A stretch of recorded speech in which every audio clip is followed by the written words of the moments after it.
ವಿರಾಮದ ಬಳಿಕ ಜಾತಕ ಫಲ ವಿಶೇಷ ಕಾರ್ಯಕ್ರಮಕ್ಕೆ ಮತ್ತೆ ಸ್ವಾಗತ. ಶಾಸ್ತ್ರಿಗಳೇ, ಮೊದಲಿಗೆ 6 ರಾಶಿಗಳ ಫಲಾಫಲಗಳನ್ನು ತಿಳಿಸೋದಾದ್ರೆ 12 ರಾಶಿಗಳ ಫಲಾಫಲ ತಿಳಿಯುವ ಮುನ್ನ ಈ ಹೊತ್ತಿನ ಗ್ರಹಸ್ಥಿತಿಯನ್ನು ಗಮನಿಸಿಕೊಳ್ಳೋದಾದರೆ ಮೇಷರಾಶಿಯಲ್ಲಿ ಗುರು ಹಾಗೂ ರವಿಯರ ಯುತಿಯನ್ನು ನೋಡ್ತಾ ಇದ್ವಿ. 2 ಬಲಿಷ್ಠ ಗ್ರಹಗಳು. ಇನ್ನು ಮಿಥುನ ರಾಶಿಯಲ್ಲಿ ಚಂದ್ರ ಇರತಕ್ಕಂಥದ್ದು ಪುನರ್ವಸು ನಕ್ಷತ್ರ. ಇನ್ನು ಮಾಂದಿ ಉದಯಾಗಿದೆ, ಅದು ಸಿಂಹರಾಶಿಯಲ್ಲಿ. ಕನ್ಯಾ ರಾಶಿಯಲ್ಲಿ ಕೇತು ಇರತಕ್ಕಂಥದ್ದು. ಕುಜ ಶನೈಶ್ಚರರಿದ್ದಾರೆ ಕುಂಭರಾಶಿಯಲ್ಲಿ. ಮೀನರಾಶಿಯಲ್ಲಿ ಅಲ್ಲಿ ಶುಕ್ರ, ಬುಧ ಹಾಗೂ ರಾಹು ಈ ಗ್ರಹಗಳಿದ್ದಾವೆ. ಹೀಗಿರುವಾಗ 12 ರಾಶಿಗಳ ಫಲಾಫಲ ಹೇಗಿರ್ತದೆ ಗಮನಿಸ್ಕೊಳ್ಳೋಣ. ಮೊದಲಿಗೆ ಮೇಷರಾಶಿ.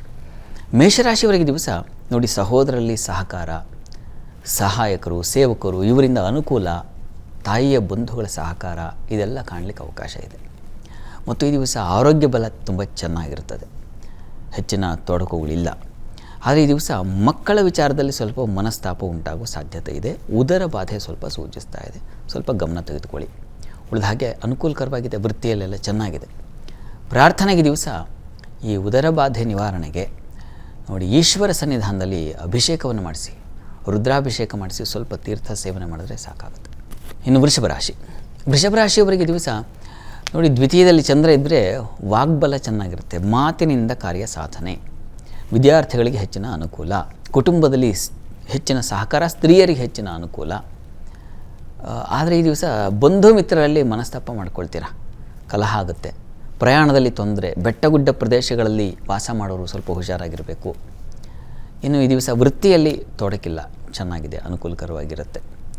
ಪ್ರಾರ್ಥನೆಗೆ ಈ ದಿವಸ ನೀವು ಕೂಡ ಈಶ್ವರ ಸನ್ನಿಧಾನದಲ್ಲಿ ಒಂದು ವಿಶೇಷ ಪೂಜೆ ಮಾಡಿಸಿ. ಇನ್ನು ಮಿಥುನ ರಾಶಿ. ಮಿಥುನ ರಾಶಿಯವರಿಗೆ ದಿವಸ ನೋಡಿ, ಜನ್ಮದಲ್ಲಿ ಮಾಂದಿ ಉದಯ ಆದರೆ ಆರೋಗ್ಯ ವ್ಯತ್ಯಾಸ ಆಗುತ್ತೆ. ಆದರೆ ವೃತ್ತಿಯಲ್ಲಿ ತೊಡಕಿಲ್ಲ, ಲಾಭ ಇದೆ. ಅದರಲ್ಲೂ ಈ ವೈದ್ಯಕೀಯ ಕ್ಷೇತ್ರದಲ್ಲಿರ್ತಕ್ಕಂಥವರಿಗೆ ತುಂಬ ಚೆನ್ನಾಗಿದೆ, ಹೆಚ್ಚಿನ ಲಾಭ ಕಾಣಲಿಕ್ಕೆ ಅವಕಾಶ ಇದೆ. ಈ ದಿವಸ ಸ್ವಲ್ಪ ಗಂಟಲ ಬಾಧೆ ಸೂಚಿಸ್ತಾ ಇದೆ, ಶಿರೋಬಾಧೆ, ಗಂಟಲು ಎರಡೂ ಕಡೆ ತೊಂದರೆ ಅದನ್ನು ಸೂಚಿಸ್ತಾ ಇದೆ, ಸ್ವಲ್ಪ ಹುಷಾರಾಗಿರಿ. ಇನ್ನು ನಿಮ್ಮ ವೃತ್ತಿ ಅದಕ್ಕೇನು ತೊಡಕಿಲ್ಲ, ಯೋಚನೆ ಮಾಡಬೇಕಾದಿಲ್ಲ, ಒಳ್ಳೆಯ ಫಲ ಇದೆ. ಪ್ರಾರ್ಥನೆಗೆ ದಿವಸ ನೀವು ಆರೋಗ್ಯದ ದೃಷ್ಟಿಯಿಂದ ಧನ್ವಂತರಿಗೆ ಪ್ರಾರ್ಥನೆ ಮಾಡಿ. ಕರ್ಕಾಟಕ ರಾಶಿಯವರಿಗೆ ನೋಡಿ, ನಿಮ್ಮ ರಾಶಿಯಿಂದ ದ್ವಿತೀಯದಲ್ಲಿ ಮಾಂದಿ ಇದ್ದರೆ ಆಹಾರ ವ್ಯತ್ಯಾಸ ಮಾಡ್ಕೊಳ್ತೀರಾ. ಹೊರಗಿನ ಆಹಾರ, ಜಂಕ್ ಫುಡ್ ಅಂತೀವಲ್ಲ, ಆ ಥರದ್ದು ತೊಗೊಂಡು ಅತಿಯಾದ ಆಹಾರ ಸೇವನೆ ಮಾಡಿ ಈ ಥರದ್ದೇನೂ ತೊಂದರೆ ಮಾಡ್ಕೊಳ್ಳೋ ಸಾಧ್ಯತೆ ಇದೆ. ಹಲ್ಲು ನೋವು ಬರೋ ಸಾಧ್ಯತೆ ಕೂಡ ಇದೆ. ಈ ದಿವಸ ಹುಷಾರು. ಜನ್ಮಾಧಿಪತಿ ವ್ಯಯದಲ್ಲಿದ್ದಾನೆ, ಹೀಗಾಗಿ ಲಾಸ್, ಹಾಸ್ಪಿಟ್ಲಿಗೆ ಹೋಗಬೇಕಾಗತ್ತೆ.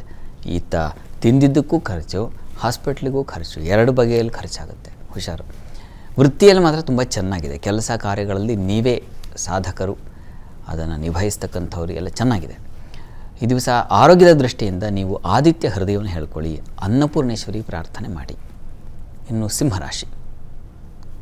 ಸಿಂಹರಾಶಿಯವರಿಗೆ ದಿವಸ ನೋಡಿ, ವೃತ್ತಿಯಲ್ಲಿ ಈ ದಿವಸ ತುಂಬ ಚೆನ್ನಾಗಿದೆ, ಅನುಕೂಲಕರವಾಗಿದೆ. ಕೆಲಸ ಕಾರ್ಯಗಳು ಸುಲಭವಾಗುತ್ತೆ, ಲಾಭ ನಿರೀಕ್ಷೆ ಮಾಡಬಹುದು, ಲಾಭ ಬರ್ತದೆ ಈ ದಿವಸ. ಮತ್ತು ಈ ದಿವಸ ಮುಖ್ಯವಾಗಿ ಒಬ್ಬ ಒಳ್ಳೆಯ ಸಜ್ಜನರ ಭೇಟಿಯಾಗುತ್ತೆ, ಗುರು ಸಮಾನರ ಭೇಟಿಯಾಗುತ್ತೆ, ದೊಡ್ಡವರು ಹಿರಿಯರ ಸಂಪರ್ಕ ಏರ್ಪಾಡಾಗುತ್ತೆ. ಜೊತೆಗೆ ಈ ದಿವಸ ಆರೋಗ್ಯದಲ್ಲೂ ವ್ಯತ್ಯಾಸ ಇದೆ, ಹೀಗಾಗಿ ಆದಿತ್ಯ ಹೃದಯ ಹೇಳ್ಕೊಳ್ಳಿ, ಅನುಕೂಲ ಆಗುತ್ತೆ. ಇನ್ನು ಕನ್ಯಾ ರಾಶಿ. ಕನ್ಯಾ ರಾಶಿಯವರಿಗೆ ದಿವಸ ವೃತ್ತಿಯಲ್ಲಿ ಬಹಳ ವಿಶೇಷವಾದ ಅನುಕೂಲ ಇದೆ. ಕೆಲಸ ಕಾರ್ಯಗಳಲ್ಲಿ ನಿಮಗೆ ಸಿದ್ಧಿ, ನೀವು ಮಾಡಿದ ಕೆಲಸಕ್ಕೆ ಯಶಸ್ಸು ಸಿಗುತ್ತೆ. ಮತ್ತು ಈ ದಿವಸ ಹೊಸ ಅವಕಾಶಗಳಿಗೆ ದಾರಿಯಾಗುತ್ತೆ. ಯಾವುದೇ ತೊಡಕುಗಳಿಲ್ಲದೆ ಏನು ಕೆಲಸ ನಿಭಾಯಿಸ್ತೀರಾ, ಚೆನ್ನಾಗಿದೆ. ಆದರೆ ಹೆಚ್ಚಿನ ವ್ಯಯ ಸೂಚಿಸ್ತಾ ಇದೆ, ಹೀಗಾಗಿ ವ್ಯಯದ ಬಗ್ಗೆ ಗಮನ ಇರಲಿ. ಅನಗತ್ಯ ಖರ್ಚನ್ನು ಸೂಚಿಸ್ತಾ ಇದೆ. ದಾಂಪತ್ಯದಲ್ಲಿ ಮನಸ್ತಾಪ ಸೂಚಿಸ್ತಾ ಇದೆ, ಸ್ವಲ್ಪ ಹುಷಾರು. ಲಕ್ಷ್ಮೀನಾರಾಯಣರ ಪ್ರಾರ್ಥನೆ, ಲಕ್ಷ್ಮೀನಾರಾಯಣ ಹೃದಯ ಪಾರಾಯಣ ಇವೆಲ್ಲ ಬಹಳ ಒಳ್ಳೆಯದು. ಇನ್ನುಳಿದ 6 ರಾಶಿಗಳ ಫಲಾಫಲಗಳನ್ನು ತಿಳಿಸ್ಕೊಡಿ ಶಾಸ್ತ್ರಿಗಳೇ. ಅದಕ್ಕೂ ಮುಂಚೆ ಮತ್ತೊಂದು ವಿರಾಮ ತಗೊಂಡು ಬರೋಣ.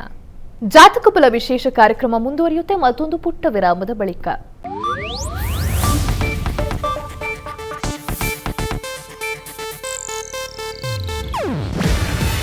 ಇದು ಏಷ್ಯಾನೆಟ್ ನ್ಯೂಸ್ ನೆಟ್ವರ್ಕ್ ಪ್ರಸ್ತುತಿ.